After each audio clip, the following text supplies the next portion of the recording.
Hindi mo ba yan, hindi ba yan ang nasa isip mo? Gano'n na nga po, Your I'm not Honor. feeding, ha? I'm not feeding, pero ako bilang operative, hindi ko talaga ilalaglag, pero ikaw, ewan ko, bakit, so confirm mo na ayaw mong sabihin, alam mo. Gano'n na. Eh di talaga napakasinungaling nitong taong ito. Kung nakakaintindi kayo ng organization, hindi ako nag-iimbestiga sa inyo.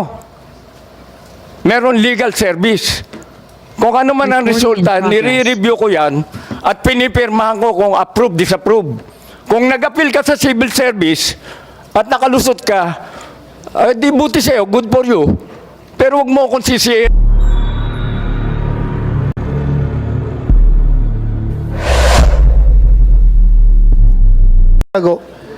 Ito Morales, makinig ka. Yes, Mr. Chair. Ulitin ko for the last time, Yes, Your Honor. hindi mo talaga maalala yung confidential informant mo? Your Honor, pareho po tayong pulis. At napaka-importante po sa atin yung mga information galing po sa mga informer. Itong mga informer po, kapag lumalapit sa atin, ito yung karamihan po ng mga pinagmumulan natin ng trabaho. At kapag ito... Ulitin ko yung question, ay dagdagan ko yung question. Hindi kaya ayaw mo lang sabihin yung identity dahil nga meron tayong code of conduct between handlers and the confidential informants na kahit ano mangyari, walang laglagan dahil buhay ko ang nakataya. Hindi mo ba yan, hindi ba yan ang nasa isip mo? Gano'n na nga po, Your I'm not Honor. feeding, ha? I'm not feeding, pero ako bilang operative, hindi ko talaga ilalaglag, pero ikaw, ewan ko, bakit, so confirm mo na ayaw mong sabihin, alam mo. Gano'n na nga po, Your Honor. Oh, so, Mr. Chair, ganun kasi pala. hindi po kakayanin ng konsensya ko, Your Honor, kapag kami nangyaring masama doon sa confidential informant. So ganito ngayon, at stake yung credibility mo, kredibilidad mo, dahil you are testifying before this committee. Bakit hindi mo pa sabihin yung pangalan ng informant na yan? Otherwise, dudurugin at dudurugin ka talaga sa tao na masisira yung kredibilidad mo dahil nga hindi mo masabi ang Your Honor. informant mo. Parang out of thin air, lumabas yan dahil wala kang informant na matuturo. Your Honor. Mr. Chair, if I may first. Yes, Mr. Chair, go ahead, Senator Jinggoy. maliwanag na maliwanag po, Mr. Chair, na itong ating resource person ay nagsisinungaling. Bakit? Unang tinanong ko sa kanya nung nakarang hearing kung sino yung confidential informant niya, ang sagot po niya sa akin o sa atin, hindi niya kilala. Ngayon po, nung tinanong nyo siya, meron daw, pero baka masabit. Tama po ba ako? So, ibig sabihin, meron siyang confidential informant na ayaw niyang pangalanan. Ngunit nung nakarang hearing, sinabi niya sa atin lahat na hindi niya kilala. Eh di talaga napakasinungaling nitong taong ito. Your Honor, Mr. Chairman, Yeah. wala po akong sinabing hindi kilala. Hindi po matandaan. O hindi mo Hindi po iba po yung hindi kilala kaysa doon sa hindi matandaan. Your Honor, ito po, mahigit isang dekada na po itong kaso na to, itong pagkakaimbestiga ko. At itong confidential informant na nagtiwala ng information na nagdala ng mga litrato na nagtataglay ng mga personalidad na gumagamit ng ipinagbabawal na gamot. Base sa kanyang revelation, ito po lahat ay na-reduce doon sa kanyang deposition. Kaya nga, okay na yan. Pabalik-balik na natin narinig yan. Pabalik-balik na. Ang atin lang is, sino yung informant? Ako, kung ako nasa shoes mo, if I were in your shoes, na ganito na ako ngayon, na naiipit ako, well, talagang sasabihin ko kung sino yung informant ko. Kung alam ko kung sino yung informant. Your Honor, kung natatandaan ko man, yung pangalan niya, hindi ko pa rin po talaga ipagkakaloob dahil po hindi kakayanin ng aking konsensya kapag may mangyari sa kanya. Your Honor. Well, I can give you the assurance that the Senate will protect him or her, kung sino man siya. Sige, huwag kang mag-alala. Sabihin mo, we will protect her. hindi siya mapapano. Sabihin mo lang pangalan. Your Honor, classic example na nga po yung ginagawa sa akin. Ako'y investigador lamang doon sa kaso. Hindi po ako akusado. Ngayon po ako po'y nakakaranas ng talagang sa aking pagkatao. Yung pakayang confidential informant. Ako nga po mismo, nano lang ako dito eh. Investigador lang ako, Your Honor. Tumanggap lamang po ako ng information. Andyan na tayo, Morales. Agent Morales, andyan na tayo sa sitwasyon na yan. Andito na lang tayo, lahat-lahat. Nangyari na yung mga dapat mangyari at hindi dapat mangyari. Pero your question is, your credibility is at stake here kung hindi mo maibigay yung pangalan ng informant. I am giving you a piece of advice. Sabihin mo na lang yung pangalan ng informant mo para hindi na masabi na gawa-gawa mo lang yan. Your Honor, hindi ko po hawak ang inyong pag-iisip. Ako po'y nandito dahil doon po doon sa paglabas ng dokumento na inilabas ng vlogger. Ako po ay sumulat sa PIDEA para magkaroon ng investigasyon upang patotohanan na wala akong kinalaman sa paglabas. At sabihin sa kanila na itong dokumento na ito ay ako yung nag-imbestiga. Tungkol po dito, ako po yung nag-imbestiga. Ngayon po, patungkol po dyan sa confidential informant na yan, ay patawarin niyo po ako. Kasi po, ito po yung hindi po kakayanin ng konsensya ko kapag may mangyari doon sa confidential informant na mahigit isang dekada na po na hindi ko siya nakita. Okay, ito may nakarating sa akin information galing from other former PDEA agents. Ayaw lang niyang humarap dito sa hearing. Sabi niya, alam daw niya yan dahil sila daw nakahuli nung informant na yan. Ako, just what I received, isi-share ko lang sa'yo. Ang pangalan ng confidential informant na yan na naglaglag dyan kay Marcel Soriano ay yung anak-anakan daw ni Marcel Soriano na ang pangalan ay Ian. Ngayon, yung Ian na yan, patay na. Patay na. So, ang hirap nito mag-trace kung sino yung mga tao na binanggit. Dahil puro patay na yung mga nagbanggit. Yung Ian na yan ay dating trabahante doon sa... Again, alam ko, lumabas rin ito sa vlog ni Maharlika, pero direkta pumunta sa akin yung agent, yung former PDEA agent, nagsabi sa akin. Pero I'm not taking his statement hook, line, and sinker. Kaya sinare ko lang sa'yo na iyan daw yung hinahuli na naglaglag dyan sa activities sa kundo ni Marcel Soriano. That's fair information. Hindi ako naniniwala. Kaya sinare ko lang sa committee na ito para for you to evaluate. Mr. Let's Chair, continue, Senator Jinggoy. Unless he names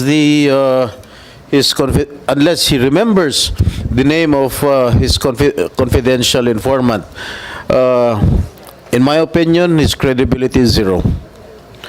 Mr. Chair, I would like to request the COMSEC to administer the oath on General Santiago. Yes, Comsec. Thank you, sir. Please raise your right hand, sir. Do you swear to tell the truth, the whole truth, and nothing but the truth in this investigation, sir? Thank you very much, sir. Please take your seat. Thank you, COMSEC. Okay, Mr. Morales, noong nakarang hearing, if my memory serves me right, correct me if I'm wrong, nabanggit mo si former PDEA Chief, General Santiago, at pinuri mo pa siya. Correct? Yes, Your Honor. Ngunit, meron akong video na medyo kung gusto natin palabas na mismo si General Santiago ay kine-question ang iyong integridad. General Santiago, kailan po nakuha itong video na ito at bakit nyo sinabi na his integrity is questionable? Mr. Chairman, Your Honor, magandang tanghali po sa inyong lahat. Medyo, because of my age, medyo hindi na ako as a matter of fact, hindi ako interesado sa hearing na to eh. Kaya lang, hindi na ako makapanood ng Netflix. puro PIDEA leak. Sabi ko, teka, kaya nung imbitahan ako, sige, pupunta na ako riyan. Meron din isang nagpunta sa akin na sabi ko, without my knowledge, sabi ko, wag mo na akong idamay dyan. Yung pala, ini-record niya yung aming conversation, which he showed sa vlog. Yung si Cap Nino Barsaga ba yun? Sabi ko, wag mo akong idamay dyan. Nagulat ako, inilabas niya bigla dito sa YouTube eh. Ngayon, ang malalim kasi itong pinagmumulan ng problema ng PIDEA. Historical home problema nito. Ang pinapalabas dito, kami mga sinungaling. Romy Enriquez, pwede Mr. Chairman, i-address ko si Romy. Ikaw pinapalabas mo, mentionin mo na akong Director General noon. O pagkatapos sinasabi mo, pababalikan ko kayo kung nakakaintindi kayo ng organization. Hindi ako nag-iimbestiga sa inyo. Meron legal service. Kung ano man ang resulta, nire-review ko yan at pinipirmahan ko kung approve, disapprove. Kung nag-appeal ka sa civil service at nakalusot ka, di buti sa'yo, good for you. Pero huwag mo akong sisihin na itatago nyo pa kung sino Director General nyo. Ha? Hindi, patapusin mo ko. You do not address me, address the chairman. Para matuto naman kayo ng protocol. Daldalan ngayon, daldalan dito, hindi nyo i-address ang chairman eh. Ha? Huwag nyo akong ituro na hindi ko alam. Noong time na yan, Mr. Chairman, ang tao ng PIDEA galing NARCOM. Iilan ng taon si General Abinido nag-organize yan. Out of the 1 billion pesos, minagastang 500 million, yung 500 million ginamit ni General Abinido para i-organize ang PIDEA. Para i-organize ang PIDEA. Yun ang minana ko sa kanya. Kaya nabuo yung PIDEA because of General Abinido. Ngayon, yung mga tao dyan, mga galing narkong, baramyahang pulis, nag-issue ng PC, sir. PC, INP. NARCOM. NARCOM. Ah. Pagkatapos, ang nag-issue ang ating presidente, former President Gloria Macapagal Arroyo, na i-recall lahat ng pulis. Alam nyo, natira sa akin 100 persons. Karamihan, admin. So, ano ginawa ko doon? I grew up as an intelligence officer. How can you operate nationwide with 100 people? Kaya na-recruit dyan sila Romy Enriquez, si Agent Urales. Dahil we doon na 100 people, kaya forced to good kami na mag-recruit ng tao. Ang masakit noon, nakalustot daw siya. Ang sinisisi niya, mahina ang PIDEA. Di ba binanggit niya doon sa hearing dito? Kasalanan ng PIDEA, mahina yung nagre-recruit eh. Nakuha na siya, may kasalanan pa yung ahensya. Pagkatapos, nadesisyonan yung kanyang mga cases. Anong nangyari doon? Nag-appeal sa Court of Appeals. Nag-appeal sa Supreme Court. Sinasabi niya, mali. Ano ba yung mga tanga ba yung mga sa justices natin? Will that be acceptable to anyone here na yung palang mga justices natin, puro tanga? Base yun sa sinasabi niya. O pagkatapos may nagsabi pa sa akin, hindi naman abogado yan si General Santiago eh. Mga with due respect sa mga lawyers dito, marami abogado eh. Ha? I grew up, hindi ako intelligence officer. I never had any formal. Ayan, nandiyan si General Angkan. Wala akong formal intelligence training. Ba't mula tinyente akong hinahawakan ko puro investigation, intelligence? Name the Armed Forces units, Unified Commands. Tingnan nyo kung ano trabaho ko. Kung hindi ako operation intelligence. Until I retire, nag-PIDEA ako intelligence. PIDEA is intelligence-based. Hindi mo naman kailangan, kinwestiyon pa ni ex-agent Morales, si Derek Carion. Hindi naman chemist yan eh. Nakalimutan niya, si Derek was director ng laboratory service. Ang tao niya, yung mga chemist. So, porque hindi ka abogado, hindi ka na pwede. Ang tagal ko nag-handle ng cases. Hindi ako perfect one, nagkakamali rin ako, pero hindi po pwedeng i-insultuhin ka nitong mga tao na to. Ano ba naabot nyo? You may be somebody, but I'm everything. You may be something, but I'm everything. Based on my experience. Huwag kayong mga insulto ng kapwa nyo rito. Makinig kayo at irespeto nyo yung protocol. Before you speak, sasabayan nyo, humingi kayong permiso sa chairman. Mr. Chair, if I may. Yes, go ahead, Jigo. You have the floor. Yeah, General Santiago, naging tao niyo ba itong si Morales? Nakasama ko nga yan. Ang problema, kaya pinapatingnan ko yung organization. Itanong natin sa kanya kung anong level siya doon sa ladder. Sa organization, may ladder yan. Kailan po kayo naging PDEA Chief, General? I was with the chief from 2006 to 2010. During the time of President Jimmy? Gloria Macapagal-Arroyo. All right. You resigned in 2010. No, 2003 from the military service. No, from PDEA, General. Kasi iba na yung 2010, dahil administrasyon. nanalo na si, palitan na si President So you Gloria. resigned na. Nag-resign na po kayo. Kaya As PDEA. hindi, automatic naman yun. Courtesy Because I was a political appointee. Courtesy I had to resignation. go. All right. Mr. Morales, kailan pumasok sa PDEA? 2009, Your Honor. So nag-abot po kayo? Yes, General. under my watch. All right. During the time na nagsama po kayo, na nakatrabaho niyo po si Morales, ano po ang pwede niyo sabihin sa integridad, sa trabaho ni Ginoong Morales? Alam nyo, Mr. Chairman, ako, Director General ako. Nandun sila. Nasa doormat sila eh. Doormat sila eh. As a matter of fact, within the IS, IIS, nandun siya sa ibaba, investigador siya. Meron pa siya na, I think, nandiyan si Francia. Pero above Francia, there's somebody else. Pagkatapos, saka ka lang aakyat doon sa DG for Deputy for Operation, the classmate of our Honorable Chairman. Ang nagtataka ko, bakit he is all over? Ba't nandoon ka? Nilalampasan mo lahat ng tao. Sino? You're talking about Morales? Eh, nakadiretso nga siya hanggang Malacanang daw eh. So he Eh, did not saka follow the chain of command. Yun ba ibig niyo sabihin? Walang chain of command na sinusundan. He's all over. Pagkatapos, tinira pa niya ako. Ang sinasabi ko noon, titirahin mo ko, meron tayong command group, Mr. Chairman. Ano po pagkatira sa inyo, General? Eh, yung mga tungkol sa chemicals yan, ipahimkuan.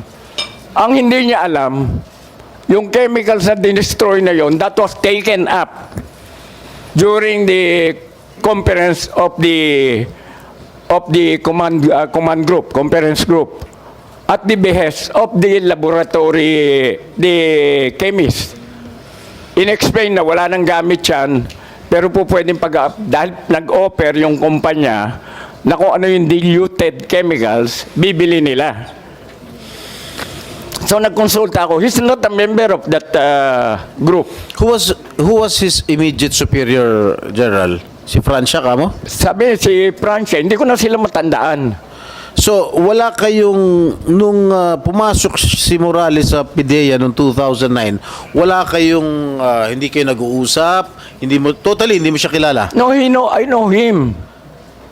I know him dahil kami yung Mr. Donut Group. Yung Mr. Donut, umupo ka ng mesa, lahat ng chismis sa buong Pilipinas, mapapakinggan mo. Kasama po siya. Eh, nandun yung kanyang misis, hindi ko malam kung misis niya yun. Kaibigan namin eh. Kaya nung inirecommend, sila General Bobby Santiago, my deputy, recommended, inabsorb namin sila dahil talagang kailangan namin ng ahente. Wala kami talagang, good afternoon, Senator. Pwede niyo pa sabihin sa amin kung ano pagkakilala niyo rito sa ahenteng ito? Hindi nga, ang nangyari nga noon,